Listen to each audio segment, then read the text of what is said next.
Good day guys, mga paps, mga mams, welcome back to my channel. So for today's video ay tuturuan ko po kayo kung paano mag-convert ng 5 pin to 4 pin DC CDI. Okay, so ito po ay nabibili sa online shopping. Okay, depende na po sa inyo kung saan nyo po preferred na bumili, sa Lazada or sa Shopee. Papalitan na po itong CDI ng Yamaha RS100 dahil napundi na at wala nang kuryenteng lumalabas dito sa spark plug. Guys, mayroon siyang socket. Yan. So may wire po ito. Ang ginawa ko, tinanggal ko yung wire nito dahil hindi siya abot dito. Dito ko kasi lalagay dito sa lalagyanan dati ng battery. Yan. Yung stock ng battery. Yan. Dito ko na siya ilalagay. At ito yung kanyang socket. Kaya tinanggal ko yan, yung kanyang wire, upang umabot siya dito. So, ganyan kahaba ang gagawin kong wire. Yan. Dahil ito, puputulin na ito. Puputulin ito guys. So guys, sa pag-convert po ng 4 pins, ang magagamit lang po natin dito ay itong sa pulser, itong sa ignition, itong ground, at yung kanyang positive ay doon ay kakabit sa accessory wire. Yan. So itong black na may red, ito po yung primary coil na wire. So ito po ay pupunta ng stator. Dito po sa stator sa kanyang primary coil. Okay. Tapos itong black na may white stripe, so ito po yung kanyang kill switch. Yan. Ito po ay, itong dalawa po ay hindi na magagamit. Kaya ito ay dadagdagan ko muna ng wire na mahaba upang umabot dito.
So yun guys, tapos na. Okay. Tapos guys, testingin natin kung mayroon siyang continuity. Wala siyang putol. So ito guys, check muna natin to. Yun, mayroon siya. So ito, lagyan natin dito itong itim na wire. Sundin natin yung isang itim na wire.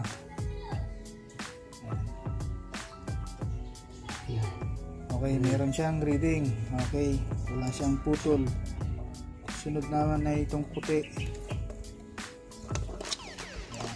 Itong puti na wire. Yan, check natin. Okay, yan guys, meron siyang reading, may continuity siya.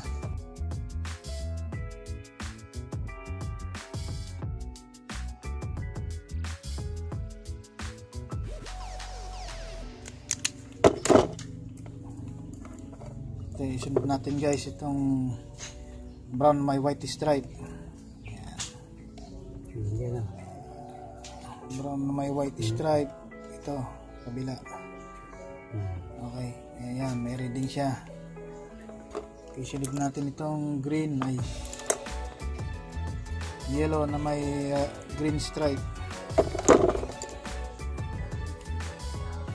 Yan. Okay. Yan guys, so walang putol. So ito yung ating wire. Guys, ito yung kanyang dating wire dito sa binili kong socket. Yan. Kaya medyo maiksi siya, hindi siya abot. Kaya pinalitan ko siya ng mahaba. Ayan. Okay guys, reviewin muna natin tong 4-pin DCCDI. Okay guys, ito yung nasa upper left. Ito yung pulser. Lower left, ito yung ground. Upper right,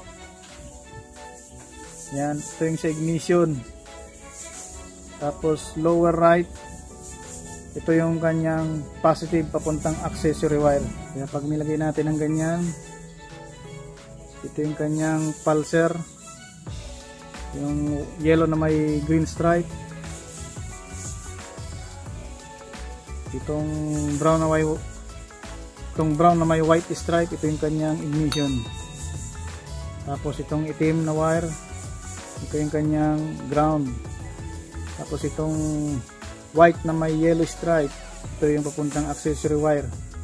Ito yung dapat pasukan ng positive. Yan. Okay. So ikabit na natin.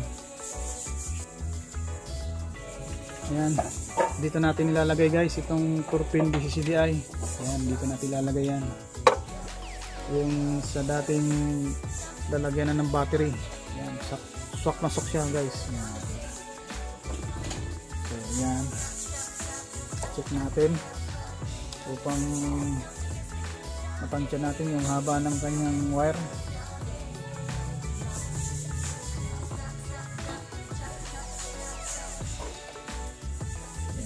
So hanggang dito, at ito dito yan sa kabila, ilalagay natin sa accessory wire itong white na may yellow stripe dito sa kanyang flasher relay, dahil nandoon ang kanyang accessory wire dito sa kabila.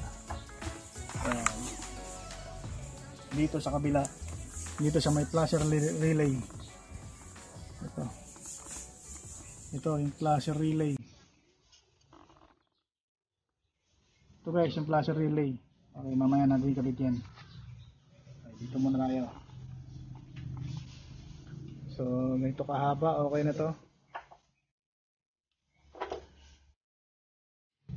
Okay guys, yan. Pinutol ko na. Okay. Unahin natin itong white na may green stripe. Ito yung pulser. At ito yung kanyang pulser. Ito yung pulser ng 4-pin DCCDI.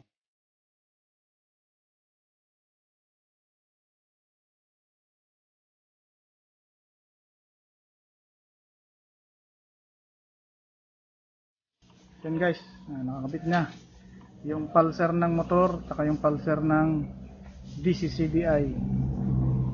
Sunod natin itong ignition.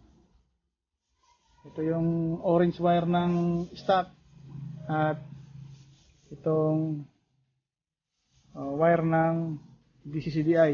Yan.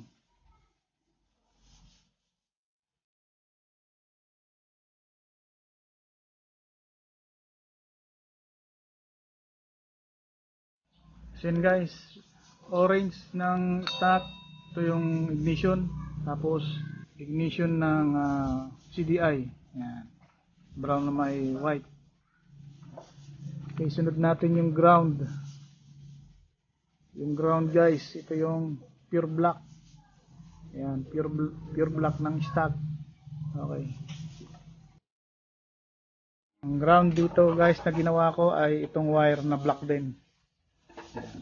Dito yung ground ng DCCDI.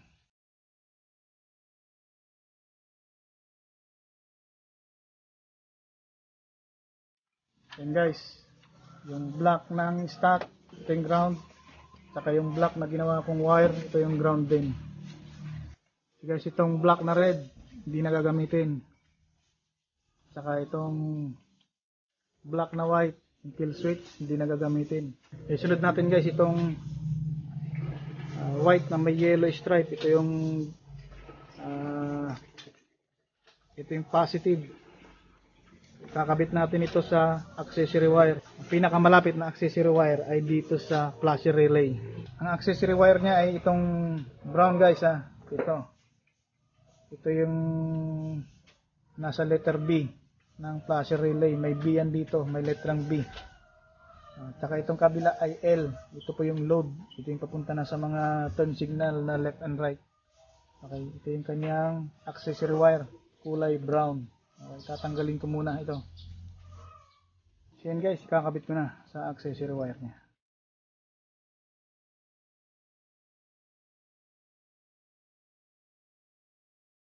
So yan guys, tapos na.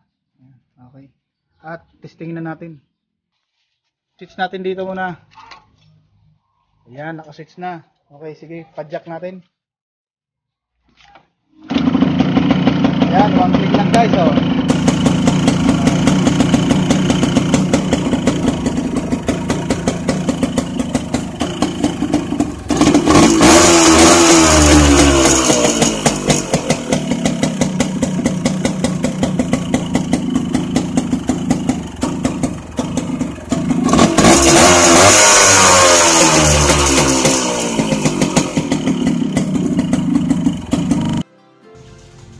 So yun guys, okay na ulit ang ating motor. Mayroon na siyang kuryente dito sa spark plug at tumatakbo na ng maayos. Tinesting ko na po kanina.